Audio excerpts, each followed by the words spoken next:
Hi, my name is Roger. I used to be a fat person all my life until I lost 53 kilograms in a year. Now, as a certified personal trainer, I'm aiming to share my experience with the world so that you can integrate both habits of exercise and nutrition into your lifestyle. Now, without further ado, let's dive right in.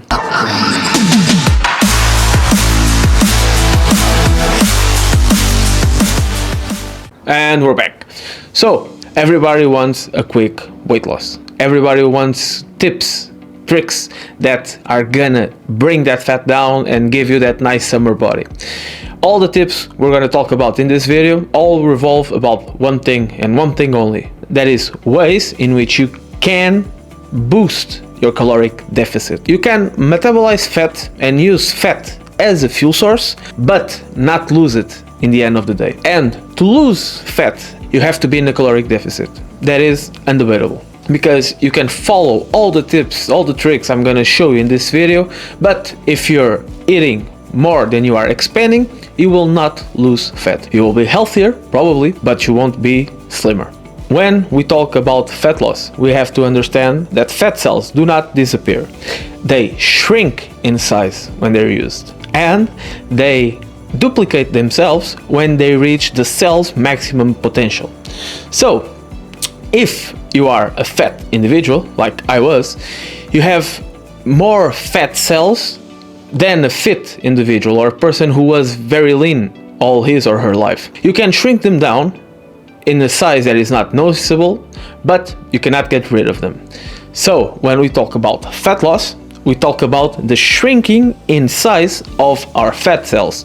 And to make that happen, we need a caloric deficit, and we need to use the energy on that fat cell. First, we gotta talk about fasting. After 8 hours, your digestive system has already taken care of all the food and absorbing its nutrients. Your blood level and insulin levels will be back at baseline. During this time, you are considered to be fasted. This phase is the best phase to metabolize fat. If you have to do activities with your body, anything that you do of low intensity, like walking, speaking, going to work, nothing that it's very demanding, it will not use glycogen or sugar out of your body. It will use the fat that is in your fat cells, and it will metabolize all the fat that is available for it to function, because your body doesn't have any sugar on your blood to be using it for energy. So it will have to use the fat. Fasting really helps you as well with your eating window and to reduce the calories via this method. If you have less time to consume the same amount of calories, you won't overindulge, okay?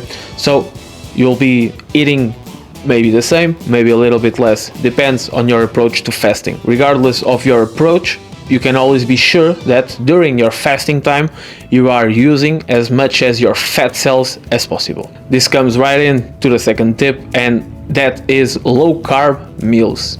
I'm not talking about low carb days, but low carb meals in specific. If you eat a meal low on carbohydrates, your blood sugar will not spike and the insulin response will not be there.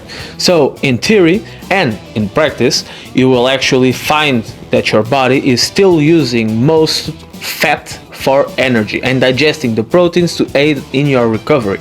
So if you eat low carb meals with protein and veggies, a soup and protein, nothing that can spike your insulin levels very much, your body will be using fat as its primary fuel source. This is very similar to fasting, because you eat, but your blood sugar doesn't spike. Third tip is low intensity cardiovascular activity, between 50 and 65% of your VO2 max. And that can be regulated with the Apple Watch or the Fit Watch. It can be regulated with your gym machine. Most of them have a beating heartbeat rate calculated, so you can check what your VO2 max is and what your heart is supposed to be doing. How many beats per minute is your heart supposed to be pumping? So this type of cardio keeps you in the fat loss phase. If you do some high intensity cardio, it will usually burn glycogen off your muscles. Regardless of your approach, please keep in mind that you always need to be in a caloric deficit.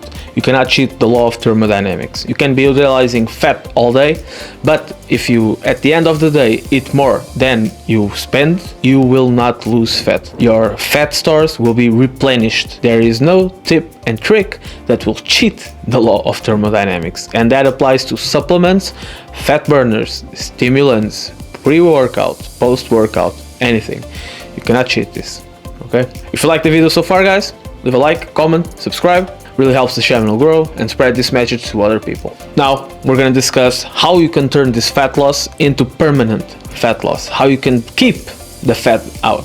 First of all, like any other good habit, is consistency. You have to be consistent with your good habits. You will only keep your fat loss if you continue doing the things that got you there. If you go back and start doing the things that got you fat in the first place, not doing exercise, not eating well, not doing the fasting, not regulating your calorie intake, you will go back to being fat, maybe even fatter due to the slingshot effect. Start involving yourself with activities that require you to move your body. If we can be consistent with exercise and nutrition, we are living a healthier and more active lifestyle. And there are other ways we can continue to put physical activity in our lives. We can take walks, go hiking, have fun, play some sport. Anything that gets you off the chair and moving your body will help you burn energy, will help you burn calories. It will allow you to eat more and still be slim at the end of the day. If you want to keep your muscle and burn fat, you should not do as much cardio as you weightlift or as you do other type of muscle building activities. You should aim to do your cardio sessions equal to 50% of the total time spent weightlifting. This will ensure that most of your efforts are into keeping muscle and not using it as energy. Take your time discovering what you like to eat that fits your diet. Because if you adopt any lifestyle that is not yours, it will not be yours. It will be borrowed for a while.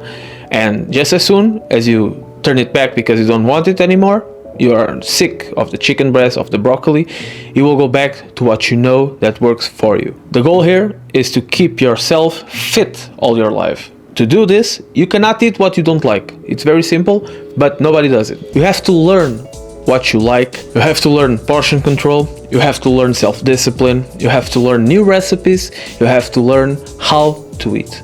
And we are all about that in this channel, because that is the only way you can stay fit forever. The best tool that you can use to regulate your intake, it's fasting. If there's a tool that can be used for fat loss that will 100% make it easier, is fasting. When you fast, you are using fat as a fuel source, like we discussed, and most of all, your eating window is shorter. So for someone with a huge appetite, like most fat people are, fasting will allow you to eat anything that you want within that time frame and not worry about it. For most people, this is very, very effective. And it's only difficult between the first and the second week while your body gets used to being fasted. You can also exercise while fasted, but your performance in the gym will be best if you have some carbohydrates within you. So you can fast, eat something before you exercise, go exercise, continue eating throughout the day, your usual meals. You will be much more satiated, and it will help a lot. It helped me. It was one of my best tools during my first fat loss phase. If you want to know my story about weight loss, check the videos suggested right about here. And I hope to see you in the next time. Leave a like, comment, and subscribe for more videos. Bye.